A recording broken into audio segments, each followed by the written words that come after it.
യുദ്ധമെന്നത് കരയിൽ മാത്രമല്ല, കടലിലും ദുരന്തം വിതയ്ക്കുകയാണ്.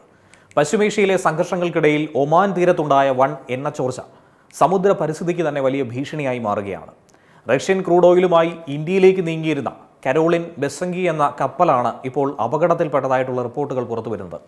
കപ്പലിൽ വലിയ അളവിൽ തന്നെ ക്രൂഡ് ഓയിൽ ഉണ്ടായിരുന്നുവെന്നും ഈ അപകടത്തിന് പിറകെ എണ്ണ കടലിലേക്ക് ചോർന്നുവെന്നുമാണ് ലഭിക്കുന്ന വിവരം.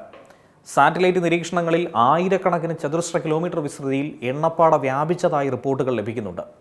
ഒമാനിലെ തീരപ്രദേശങ്ങളിലേക്ക് എണ്ണ എത്തുന്നത് വലിയ ആശങ്കയാണ് വർദ്ധിപ്പിക്കുന്നത്. പ്രത്യേകിച്ചും സമുദ്രജീവികളുടെ പ്രധാന ആവാസ കേന്ദ്രങ്ങളിലൊന്നായിട്ടുള്ള ഈ മേഖലകളിലേക്ക് മലിനീകരണം വ്യാപിച്ചു കഴിഞ്ഞാൽ വലിയ പ്രത്യാഘാതം തന്നെയാണ് നേരിടേണ്ടി വരുന്നത്.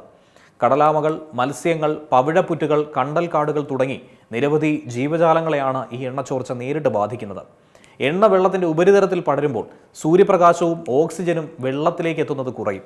കടൽ പക്ഷികളുടെ ശരീരത്തിലെ എണ്ണ പറ്റുന്നതും അവയുടെ ജീവന് ഭീഷണിയായി മാറും. അതേസമയം ഈ ദുരന്തം ഒമാനിൽ മാത്രം ഒതുങ്ങുന്ന ഒന്നല്ല. പേർഷ്യൻ ഗൾഫിലും ഇറാന്റെ തീരപ്രദേശങ്ങൾക്ക് സമീപവുമൊക്കെ എണ്ണപ്പാടുകൾ കണ്ടെത്തിയെന്നാണ് ഉപഗ്രഹ ചിത്രങ്ങളിലൂടെ മനസ്സിലാക്കാൻ കഴിയുന്നത്.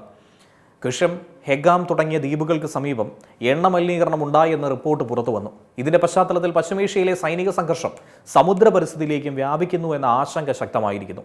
ഇത്തരം അപകടങ്ങൾ ഇനിയും ആവർത്തിച്ചാൽ എണ്ണ നീക്കം ചെയ്യുന്നതിനുള്ള രക്ഷാപ്രവർത്തനം തന്നെയാണ് അടുത്ത വെല്ലുവിളി. എന്നാൽ യുദ്ധസമാനമായ സാഹചര്യത്തിൽ കടലിൽ രക്ഷാപ്രവർത്തനം നടത്തുന്നതും കപ്പലുകളെ സമീപിക്കുന്നതും വലിയ സുരക്ഷാ വെല്ലുവിളി കൂടിയാണ്. മത്സ്യബന്ധനത്തെ ആശ്രയിക്കുന്ന തീരദേശ ജനതയ്ക്കും ഇത് വലിയ തിരിച്ചടിയായി മാറുന്നുണ്ട്. യുദ്ധത്തിന്റെ തീപ്പൊരി കടലിൽ വീണപ്പോൾ കോടിക്കണക്കിന് സമുദ്രജീവികളുടെ ആവാസ വ്യവസ്ഥയാണ് അപകടത്തിലായിരിക്കുന്നത്.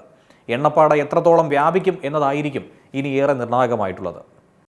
ഏറ്റവും പുതിയ വാർത്തകളും വിശേഷങ്ങളും വിരൽ തുമ്പിലറിയാൻ സീ മലയാളം ന്യൂസ് എല്ലാ ഡിജിറ്റൽ പ്ലാറ്റ്ഫോമുകളിലും ലഭ്യം.